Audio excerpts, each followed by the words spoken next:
the things I think that we have demonstrated on this show is that a lot of people rushed and established narratives that they just won't let go of, even in with overwhelming evidence, actually, that they're not true. And this early narrative that Tyler Robinson's parents turned him in, that Tyler Robinson's parents were, thought he was guilty. They have not produced any proof of that. And I made a great effort to explain to Andrew Wilson where he got that from, how at that stage, the reliable hearsay was being allowed as they wrote up the charging document, but we cannot tell from the charging document, which seems to be the basis for all of those rumors, whether or not they heard that from Mike Mitchell, this character that we have told you, who seems to be the one quarterbacking everything against Tyler Robinson, the family friend who Sheriff Brooksby was like, I got a call from Mike Mitchell saying that, Tyler Robinson was the guy. And then we have Mike Mitchell being the one who went over to the parents' house. Well, somebody on X actually bumped this, and I did not realize, and I obviously shared with you guys, I had a source within the Robinson family orbit who was very clear on this, that it was not true, that Matt Robinson did not think his son was guilty, that Mike Mitchell was the person who quarterbacked a lot of this, and that things were being intentionally misrepresented in the media. Well, yeah, this person pointing to me on X, that actually Trump told the truth. Trump went on Fox and Friends in the immediate aftermath of Tyler Robinson being arrested and explained to the public exactly what we have been saying, that Mike Mitchell was the one who thought that he recognized Tyler Robinson from the stairwell photo.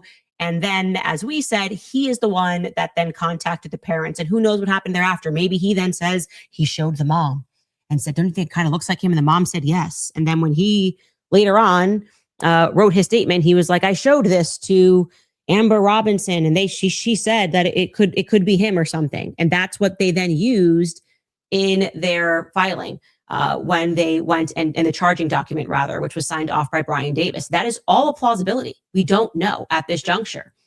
But I do want to show you. I want to show you on Rewind what Trump said. Take a listen. Somebody this close recognizes even a little tilt of the head, which nobody else would do. And somebody that was very close to him said, that's him. And essentially went to the father and went to a U.S. Marshal, who was fantastic, by the way. And the person was involved with law enforcement, but was a person of faith, a minister. He's describing Mike Mitchell. Mike Mitchell is not just his Boy Scout leader. He's not just the former police officer, undercover police officer. And all the evidence points to the fact that he did work undercover in sex crimes, which is a running theme in the story. But he is also a minister at the Mormon Church. It was him that recognized Tyler Robinson and got the ball rolling, which I have been saying from the beginning. And they just keep coming out with a narrative and saying, oh, that's not true. It's just like, oh, yeah, it's the mom, it's the dad. And I'm going, if mom and dad turned him in, why didn't they just sign a statement? Why wouldn't they present this at the preliminary hearing? Again, this is an easy thing to have debunked. They're putting on their case in a probative hearing. They could just go, and here we have her on camera saying that her son is guilty, or Matt Robinson saying that his son is guilty. He brought him in.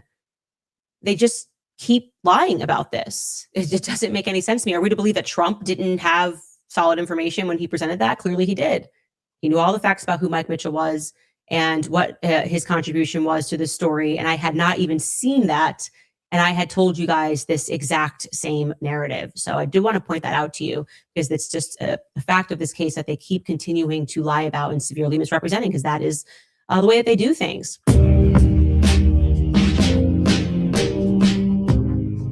Yeah. So my take on that is that, first of all, it's just so convenient that the guy who turns him in, family friend, he's a law enforcement, he's quote unquote person of faith, right? And he turns him in by he recognizes like a head movement, like a little detail, right? And I don't know, all that's kind of like convenient and weird. And then he goes to the parents and says, hey, this looks like Tyler Robinson. But that was his claim. But the parents were never on record saying that they turned Tyler Robinson in. In the preliminary hearing, they were not called as witnesses, right? They were not called as witnesses. Why not? I mean, that would have been a slam dunk. If they actually turned Tyler Robinson in and there's a paper trail for that, then again, that's a slam dunk. If they would have said, hey, that's our son, we recognize him in the video, he did it. That would have been huge, but that didn't happen. Okay. And again, every single piece of footage that they have is blurry, or now that we've come to see with what's happened with the garage footage, right? It's been altered. The aspect ratio has been altered to make everything look skinny. And when you readjust the aspect ratio to a normal ratio, you see that guy, the maroon guy, looks nothing like Tyler Robinson, at least in his build. He's way wider, just real bulky, much bulkier than Tyler Robinson, who's kind of skinny, on the skinny side. But anyways, so she did mention that Trump confirmed this kind of timeline, right? But the thing is, there were no signed statements from Matt Robinson or Amber Robinson, who are Tyler Robinson's parents, and that was not produced in court, right? And again, the prosecution never had them on the stand, never told them to go to the stand. There was no presentation of their side of the story at all. So this is basically just a false narrative that they've just been pushing. What Candace has said, they've been pushing this false story because it makes it sound very credible. Oh, the parents even turned them in, right? That sounds damning, right? But the truth of the matter is not what they want to push. The truth of the matter of things is not as convenient for them. And again, I think we all know that if Tyler Robinson makes it to trial, then all that's going to play out in the trial. They're going to be the defense is going to be able to call up so many witnesses, cross-examine witnesses, and I don't think it's going to be I don't think it's going to be favorable. The trial, that is, I don't think it's going to be favorable to the prosecution. All right, so that's it. That's what we got for you today. This is Tommy's Take. Please subscribe to the channel, like, share, and comment down below. Thank you for being with me, and we'll see you again.